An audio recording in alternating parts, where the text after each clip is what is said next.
Smart Ideas avec Amaury Pachurka, bonjour. Bonjour. Bienvenue, vous êtes le fondateur de Swin, créé en novembre 2022. Avec quelle idée? Racontez-moi. Alors, Swin, c'est une société à mission qu'on a créée avec un objectif d'essayer de concilier la technologie et l'humanité, l'humain en tout cas, Oui. l'aspect humain, Oui. pour essayer de contrer un peu les effets du réchauffement climatique et essayer de trouver des solutions pour intégrer plus d'énergie renouvelable et faciliter l'accès aux énergies renouvelables. Avec notamment cette logique d'autoconsommation collective. De quoi on parle? Oui, alors l'autoconsommation collective, c'est un nouveau modèle économique qui est en train d'apparaître sur le marché en France, mais aussi en Europe, où en fait, on peut tout à chacun devenir producteur et consommateur dans une boucle locale d'énergie, où finalement, on peut acheter et revendre l'électricité directement à ses voisins. Ok, ça marche comment?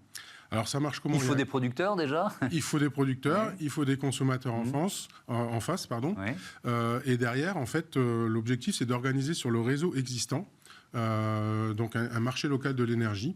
Et donc, c'est bien sûr encadré réglementairement. Il y a bien sûr une réglementation autour. On ne fait pas quand même ce qu'on veut avec certaines contraintes. Alors, on va prendre des exemples, parce qu'il y a déjà plusieurs projets qui sont... un en Camargue, je crois, un dans l'Aisne. Oui, on a nos deux beaux projets, on va dire. Ce sont deux projets qui sont menés avec des collectivités et des collectifs citoyens, notamment un projet donc, dans l'Aisne, à Montigny-en-Arroise, où en fait la mairie a décidé de donner ses surplus d'électricité à ses citoyens. Et donc derrière, nous, on est venu apporter la technologie et les moyens pour pouvoir réaliser cette opération.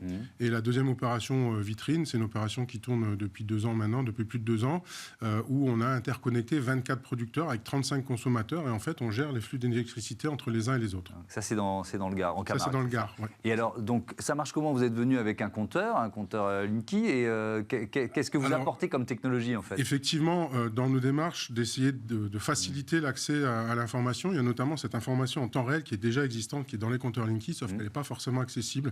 Et donc, on a développé un petit émetteur radio Linky, en fait, qui vient juste se plugger dans le compteur Linky. Mettez-le assez haut, là, qu'on voit bien, d'accord. Aussi simplement que ça. Voilà, après, je referme mon compteur.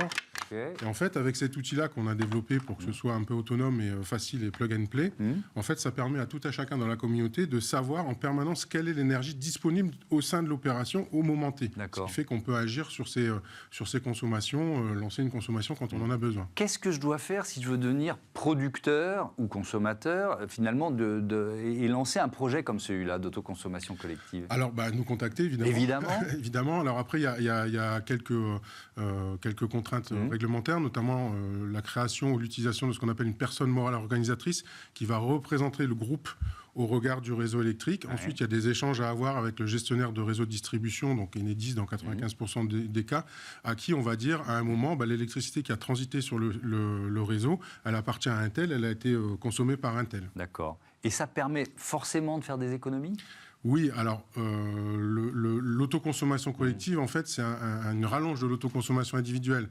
Donc, dans la logique, plus on est collectif, plus on va réussir à faire des optimisations et, par exemple, à pouvoir associer des consommateurs avec des producteurs au bon moment, au moment où l'énergie renouvelable est produite. D'accord, et donc ça permet de faire baisser, au final, sa facture. On a commencé à étudier, d'ailleurs, on a monté un laboratoire commun avec l'Université de Montpellier, justement, sur l'étude de ces nouveaux modèles économiques et sur l'appropriation par les usagers. Et on s'aperçoit qu'il y a des phénomènes d'économie implicite où les gens consomment moins parce qu'ils savent ce qu'ils consomment, et des phénomènes aussi où ils consomment mieux et au meilleur moment, au moment où l'énergie est disponible, et donc au moment en fait où je vais mieux l'utiliser. Avec peut-être un peu un changement de modèle, parce que plus il y a d'énergie renouvelable, par exemple, les heures creuses, c'était forcément la nuit. Est-ce que c'est moins vrai aujourd'hui? Est-ce que c'est en train de changer? Alors effectivement, il y a une évolution sur les heures pleines, les heures creuses. Il va probablement y avoir des heures creuses en journée, mais qui représentent effectivement la production photovoltaïque, on va dire des heures du midi qui n'est pas consommée.